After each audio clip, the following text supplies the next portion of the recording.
When the drum speaks, everything else must fall silent. That is not just a saying in Africa.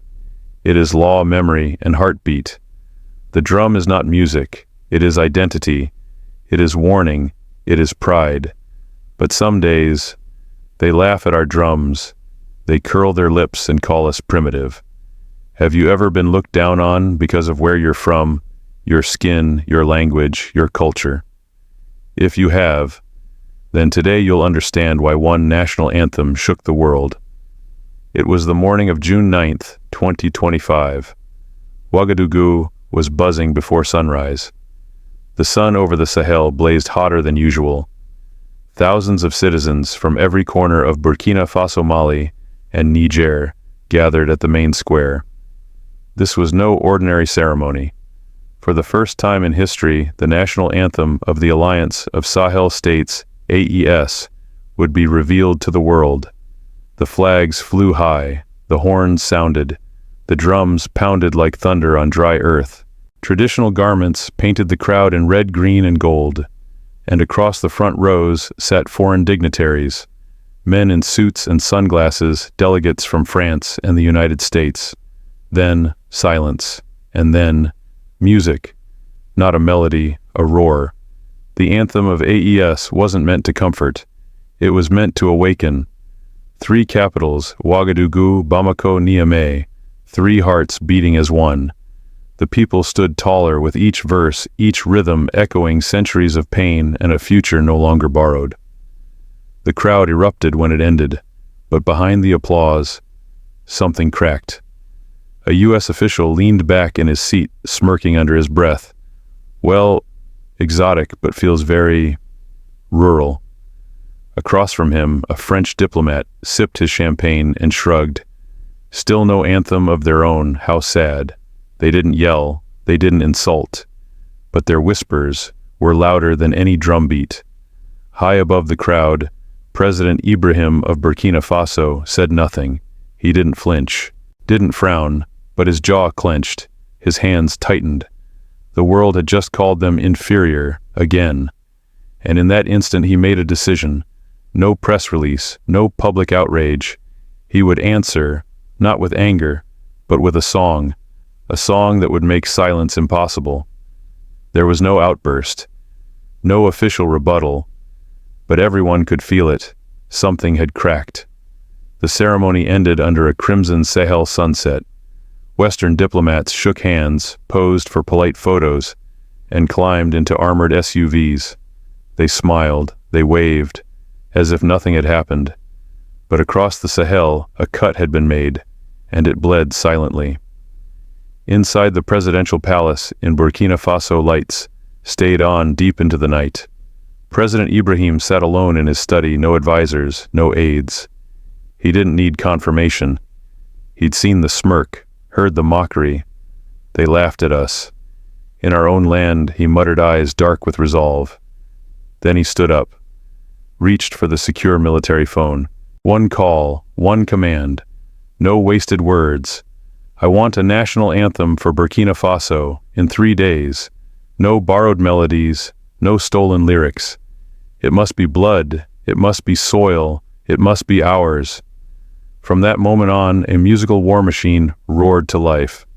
Across the city at the headquarters of the National Honor Band, a phone rang past midnight. The bandmaster, a former soldier with scars from the Northern Front, bolted upright. No questions, no hesitation. I want the entire squad here in 30 minutes. Bring your drums, bring your soul. In a dim studio, a young poet named Issouf sat before a blank page. His hands trembled. Not from fear, from the weight of history.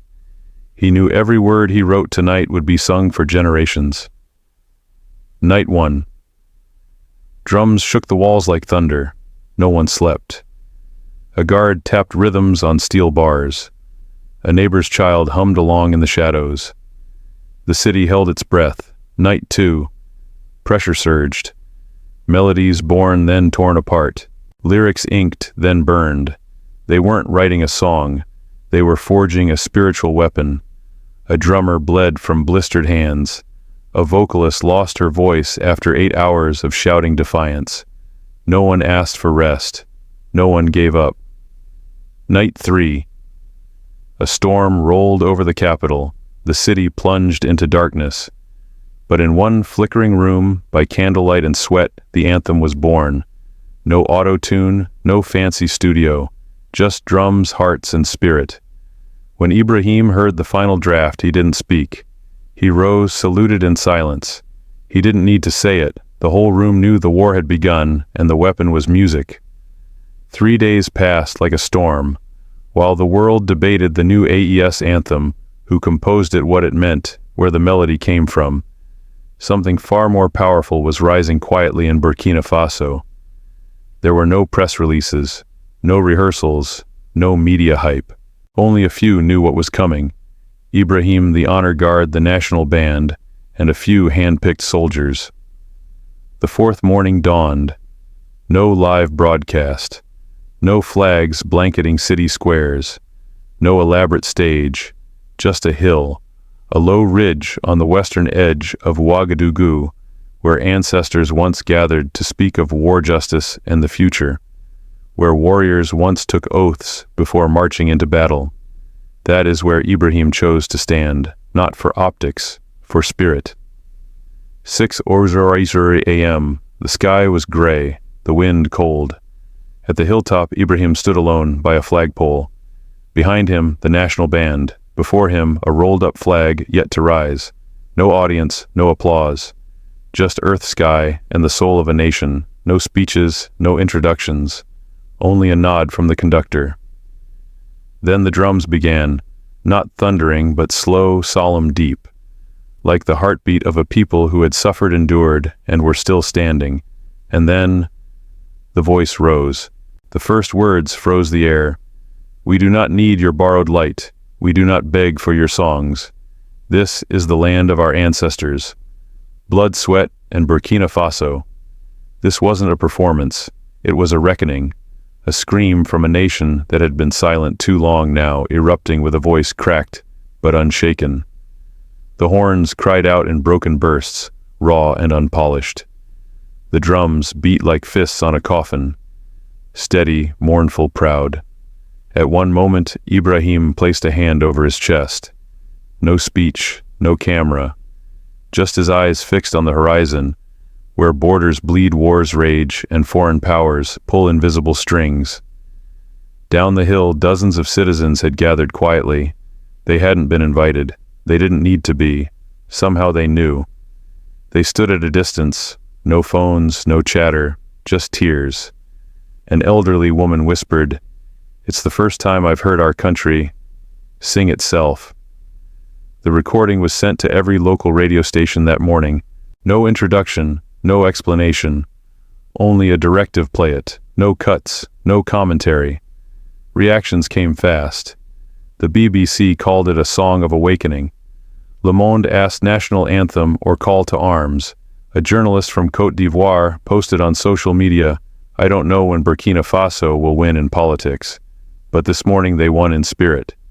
That same morning, in a dusty market in Bobo Dioulasso, the song played on a vendor's old radio.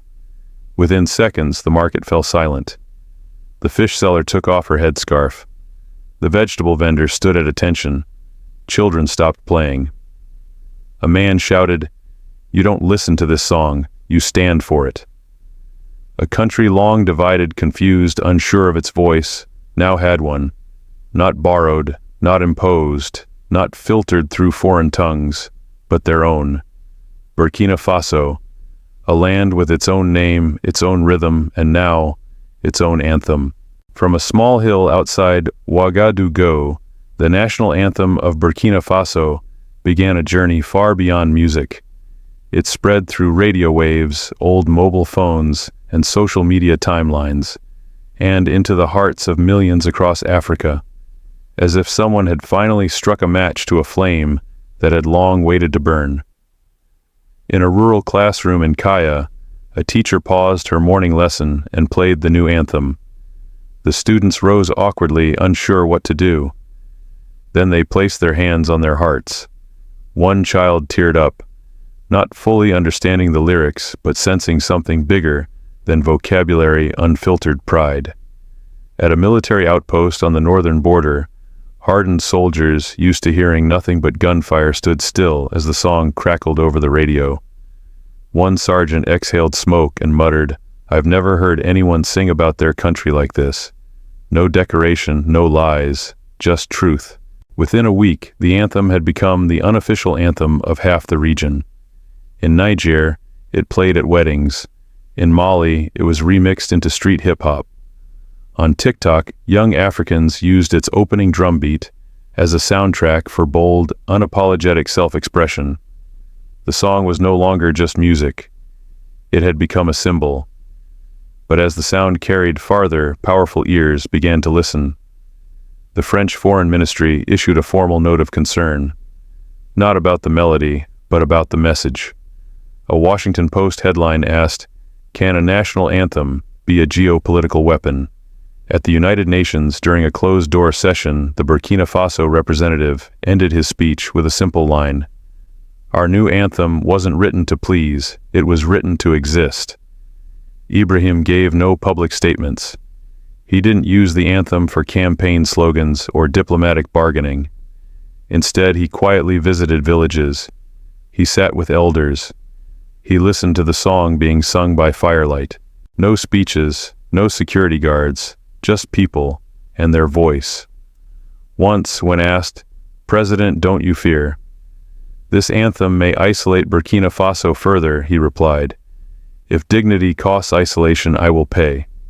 Things grew more tense when a French television station refused to show the Burkina Faso flag during a news segment, calling it a symbol of rising extremism. Social media in Africa exploded. "We sing our own song, and they call it dangerous." A political analyst in Ghana wrote, "What scares the world isn't the anthem. It's Africa finally learning to speak in its own voice." Then something completely unexpected happened. At a massive anti-corruption protest in Senegal, thousands of demonstrators broke into song, not their own anthem, but Burkina Faso's. No instruments, no choreography, just voices and drums. What began as a personal response to an insult, a quiet fury hidden in the eyes of a president, had become a bonfire across the continent, a place to gather, to reclaim identity, to shout into the wind, "I am African and I will not bow." Ibrahim didn't need to win elections. He had already won in the minds of his people. They said it was just a song. They said it would fade, be forgotten. A moment of pride drowned out by real politics, real power. They were wrong. Weeks passed, then months. But the anthem didn't disappear. It didn't fade, it spread. Slow at first, like a whispered secret among the poor, the proud, the defiant. Then louder like thunder rolling across a dry plain.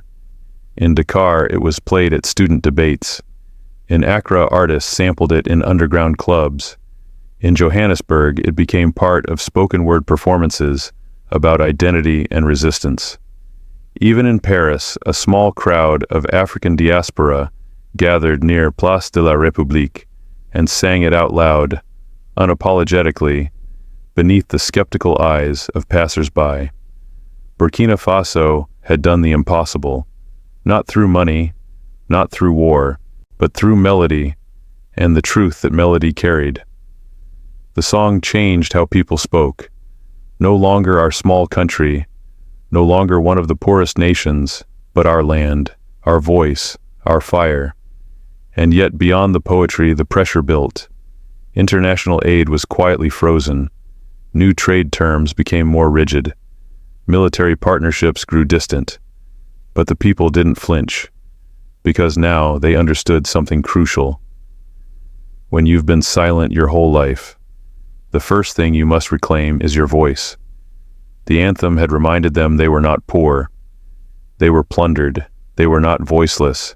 They were muted. And now, they refused to be quiet.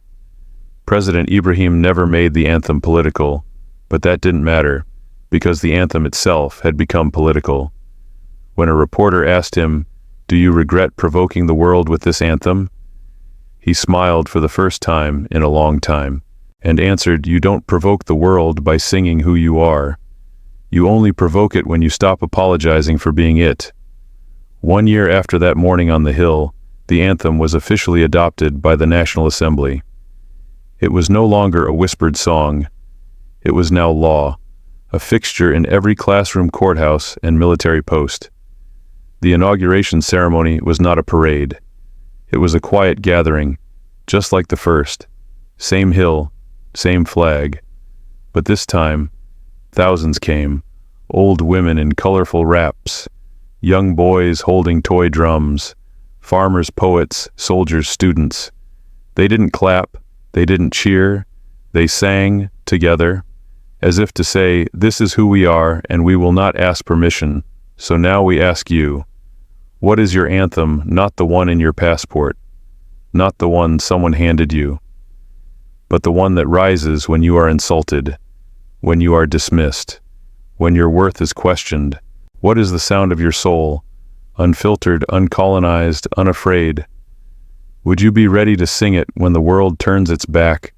Would you dare to create something that scares the ones who thought you'd stay silent forever?" Because what Burkina Faso did wasn't just cultural, it was revolutionary. And revolutions don't start with speeches. They start with rhythm, with drums, with voices that refuse to be buried.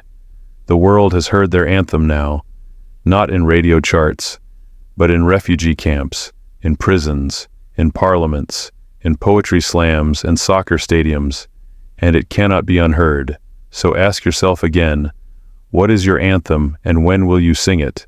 Some songs are written to entertain, some are made to be forgotten, and some, rare, burning raw, are sung only once, but echo for generations. What happened in Burkina Faso was not just political, it was not just cultural, it was personal. The story doesn't begin with glory, it begins with humiliation, the kind that cuts deeper than bullets. At a grand ceremony meant to celebrate unity across the Sahel, a song was unveiled, the anthem of the AES. 3 nations, 1 rhythm, 1 promise. Drums beat like thunder, voices soared, tears were shed, but after the music faded, a different sound took over, mockery. A smirk from an American diplomat, a scoff from a French official, comments made in passing, but heavy like stones thrown at glass. They weren't criticizing a tune, they were questioning a people's worth. That's when President Ibrahim did something extraordinary. He did nothing, at least not in the way politicians usually respond.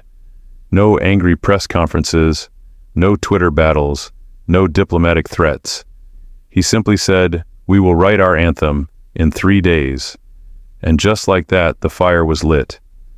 What followed wasn't just a composition process, it was a national reckoning. Soldiers, musicians, poets. They didn't just write music, they bled into every line, they played until their hands blistered, they sang until their voices broke, because they knew this wasn't a song, this was a declaration.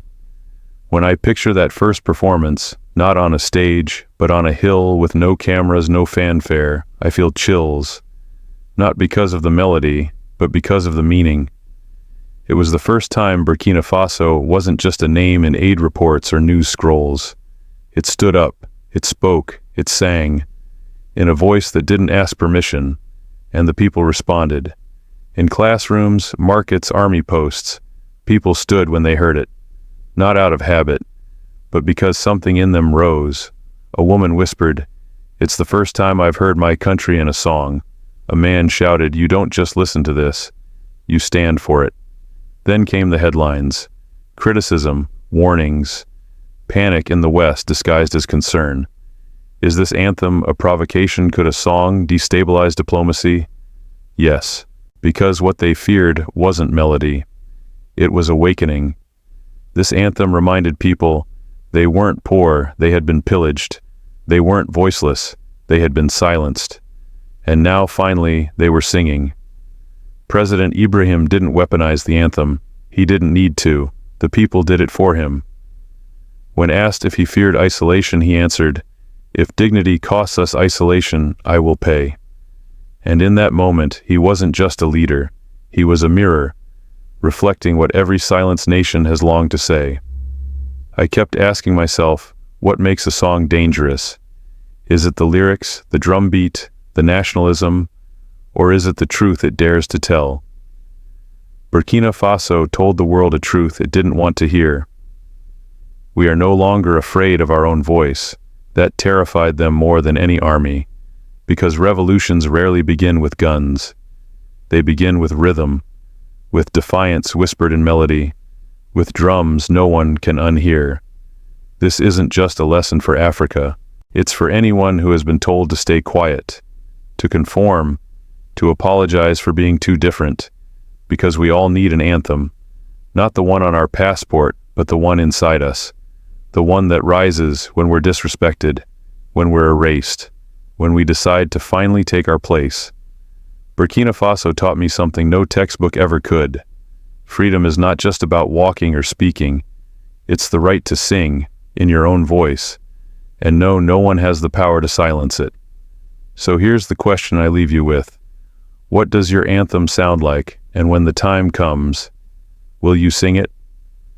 What Burkina Faso accomplished in silence speaks louder than the speeches of nations. From a moment of insult came not retaliation but renaissance. The lesson from this story is not simply about music. It is about power, dignity, and the rebirth of identity. It is a masterclass in how the most profound acts of resistance are not always loud. They are deliberate, deep, and often sung. The smirk of a foreign diplomat, a condescending remark at a historic event. That's all it took. In that fleeting moment of disrespect, Burkina Faso was not just insulted, it was challenged. And instead of firing back with words or military posturing, the country answered with something far more dangerous. It remembered who it was. That is the first lesson. True power lies not in responding to insult, but in reclaiming the narrative. President Ibrahim did not issue a press release or seek validation from the global north. He didn't beg for acceptance or play the politics of diplomacy. He ordered a song, a new anthem, not one imported or adapted, but one rooted in blood and soil. That act alone was a declaration: we don't want your permission to exist. We will sing ourselves into history. The process was grueling. It wasn't glamorous. Poets didn't write for applause. They wrote for legacy. Soldiers didn't rest. They bled into drums. Vocalists lost their voices shouting truths that had been silenced for decades. No foreign studio, no budget. Just passion, just pain, just purpose. This is the second lesson. Liberation doesn't need luxury, it needs conviction. The greatest revolutions are forged in discomfort, not comfort. In dim, candlelit rooms, not boardrooms. In villages and hilltops, not in polished offices or UN panels. The third lesson lies in the performance itself.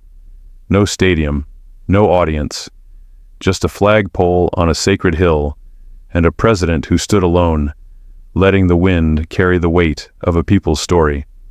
When the anthem rose, it wasn't about Burkina Faso anymore. It was about every voice that had ever been muted, every culture ever deemed too primitive, every drum ever mocked. And what followed was seismic. Markets stood still, classrooms paused, children cried without knowing why, soldiers saluted without being ordered to. The song wasn't catchy, it was contagious. Not because it was well written, but because it was true. In a world addicted to polished lies, unfiltered truth will always resonate. The fourth lesson: truth is more dangerous than propaganda. That's why it spread like fire, not just in Burkina Faso, but across Mali, Niger, Senegal, and even Europe.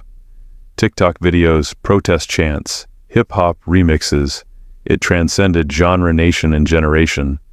And that terrified global powers more than any armed resistance could. The fifth lesson is subtle but vital.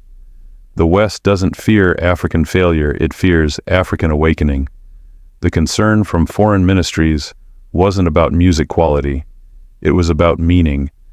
A nation that refuses to borrow its voice can no longer be controlled. A continent that stops apologizing becomes unpredictable, and that unpredictability is viewed as threat. What does this mean for the rest of us? It means the most radical act you can perform is to stand in your truth unapologetically, to write your anthem, your story, your declaration in your own voice, because history doesn't remember those who echoed others. It remembers those who dared to be original. President Ibrahim understood something deeper than geopolitics. He understood soulcraft, that a people cannot be free if they do not hear themselves, that even the poorest nation on paper becomes powerful the moment it dares to sing without shame. Burkina Faso taught the world this: you are not poor if you own your voice. You are only poor when you give it away. That is perhaps the most enduring lesson. You don't have to lead a nation to apply it. You can be a teacher in a rural school, pausing your lesson to let children feel pride. A vendor in a dusty market turning off your radio to honor a song. A protester shouting words you finally believe. A refugee, a student, a poet. You can be anyone. What matters is this: when your moment comes, will you stay silent, or will you sing? Because that's how change begins. Not with weapons, not with elections, not with policies, but with rhythm, with voices, with drums that refuse to be silenced. Burkina Faso didn't start a war. It didn't launch an attack. It launched a sound, and that sound became a symbol, not a national anthem alone, but an African anthem, a people's anthem, an anthem of defiance, dignity, and self-definition. It is easy to dismiss songs as symbolic, but symbols shape spirit, and spirit is what sustains a nation when the money is frozen, the partnerships vanish, and the threats multiply. In the end, Burkina Faso didn't just win a cultural battle. It rewrote the rules of soft power. It reminded the world that you don't need an army to start a revolution, just a drumbeat that speaks the truth. And now the question that echoes, not just in the Sahel, but everywhere. What is your anthem? What is your truth? And when the world turns away, will you have the courage to sing? The story of Burkina Faso's anthem sent shockwaves through the hearts of millions. Across villages, cities, classrooms, military camps, and diaspora communities, ordinary people were moved not just by the music, but by the spirit behind it. The comments flooded in, not in the form of likes or emojis, but in raw, reflective words that echoed the deeper stirrings of a people long denied the right to speak with their own voice. One teacher from Bamako wrote, "For years we've taught our students songs, written in colonial languages, praising flags that are not ours. But today when I played this anthem in class, they stood up, not because they were told to, but because something inside them told them to." A student from Dakar posted, "This isn't just a Burkina Faso story, it's our story." When they mocked that anthem, they mocked all of us. I never understood the power of music until now. In Abidjan, a taxi driver said during a radio interview, "They say it's just a song, but when I hear it, I stop my car." I feel like someone finally said what we've all been thinking. From the African diaspora in London, one young man commented on social media, "For the first time I felt homesick, not for a place, but for a feeling, a sense of belonging, of pride.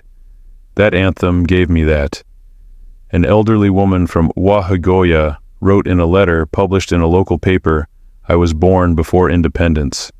I've heard many speeches, many promises, but nothing touched me like this. Because it wasn't spoken to us, it was sung by us." A journalist from Ghana reflected, "The power of that anthem isn't in its words alone, it's in the silence it breaks. It reminds us that we were never voiceless, just unheard." Meanwhile, youth groups across Nigeria picked up on the symbolism. "This is more than Burkina Faso," one activist said. "This is a signal that Africa is waking up. That dignity is no longer a request, it's a right." A musician from Nairobi wrote, "I've composed for years, but nothing I've written made me cry until I heard that chorus. That's not songwriting, that's soul writing. In Johannesburg, a spoken word artist performed a tribute piece, inspired by the anthem ending with the line, "We used to whisper in rhythm, now we roar in rhyme." In marketplaces, conversations shifted. A vendor in Niamey said, "Before we didn't talk about politics. It felt useless. But now people gather just to play that anthem, and suddenly we believe again." A soldier stationed at the northern border shared, "We've buried friends, we've seen too much. But when the anthem played, we all froze. It wasn't orders, it was instinct. We saluted our pain and our pride." In Togo, a poet shared her view. "They fear our music because they can't colonize rhythm. They can suppress our media, manipulate our leaders, but they cannot silence our soul." One particularly striking comment came from a Senegalese protester. "I sang Burkina Faso's anthem at our rally because it said what I couldn't say. It gave us courage, they gave us melody, we made it a movement." In the diaspora, reactions were equally powerful. A Haitian writer posted, "This is the voice of every post-colonial nation still searching for itself. Thank you, Burkina Faso, for reminding us that we are enough." From Paris, an African student shared, "We're often told to assimilate, to lower our tone. But that anthem made me want to raise mine. Loudly, proudly." In Canada, a Congolese father wrote to his children, "I played you that song, not because you understand the words, but because I want you to understand the feeling." This is what pride sounds like, a Kenyan social commentator observed. When the West worries about a song, you know the song has done something right. You know it touched a nerve. A Malian grandmother in a village near Gao said, "We used to sing songs from far away. Now my grandchildren sing in their own tongue, with their own chest. This anthem made them believe they matter." A Nigerian youth leader explained in an interview, "We've marched for change, shouted for justice. But sometimes the world hears music better than it hears protest. And that anthem was both." A cultural critic from Ethiopia summed it up. Burkina Faso didn't just create a song, they reclaimed their dignity and gave the rest of us a blueprint. And then came the quiet ones, the people who didn't say much, but acted. A boy in a remote school stood up before anyone else when the anthem played. A group of students recorded themselves singing it by candlelight. A widow in a refugee camp whispered the lyrics to her child. The anthem awakened not just pride, but memory, of what was stolen, of what was hidden, of what was possible. One comment on YouTube simply read, "Now I understand why my grandfather cried when he heard the drums." And through it all, the people of Burkina Faso remained humble. No declarations of superiority, no taunts, just music, just presence. As one woman in Bobo Dioulasso put it, "We didn't ask to be the voice of Africa, but if our song helps others find theirs, then we'll keep singing." In the end, the audience did more than react. They responded, they echoed, they amplified, they made the anthem their own. Because what began as a reaction to mockery became a movement of memory, of identity, and of unity. And every voice that joined in proved a simple truth. When people reclaim their song, they reclaim themselves. True independence can be to the global system. One viewer sarcastically remarked, "I see the Western media are suddenly worried about unsustainable growth. Funny how they never say that about IMF loans." Another added, "They want Africa to be stable, but only if it's dependent. The moment we build, they panic." Still, most comments return to one recurring theme: dignity. A Burkina youth wrote, "I used to think our country was too small to matter. Now other nations are learning from us. I feel like I'm part of something historic, like I belong to something powerful." From humble farmers to tech-savvy students, the resonance was deep. "My father spent his life renting tractors from foreign companies," one young man said. "He died in debt. Today I watched a tractor built by our own people on our own soil. I cried. I'm not ashamed to say it." In marketplaces, teachers began using the story as an example in class. One teacher from Togo wrote, My students have been demoralized by poverty and politics. But after watching this, they asked if we could build something too. That's education. Some comments turned into calls for policy change. We need a Pan-African fund to support these kinds of projects, one activist posted. Let's redirect our aid dependency into innovation funding. Imagine 10 Laforge de l'Afrique factories across the continent. Among the most moving was a comment by an elderly man in his 70s. He wrote, "I didn't think I would live to see this. I was born under colonial rule. I saw coups, droughts, betrayals. But this feels different. This feels like the beginning of something we've waited for all our lives." And perhaps the most telling comment came from a teenager in Kinshasa. He didn't use fancy words or long sentences. He simply said, "I used to dream of leaving Africa. Now I dream of building something here." In the end, the comments were more than digital reactions. They were proof of a new consciousness taking root, a shift from silence to speech, from helplessness to hardware, from despair to design. Burkina Faso's journey didn't just spark admiration, it ignited imagination. And in every corner of Africa, people are now asking not, "Can we do it?" but "When do we start?"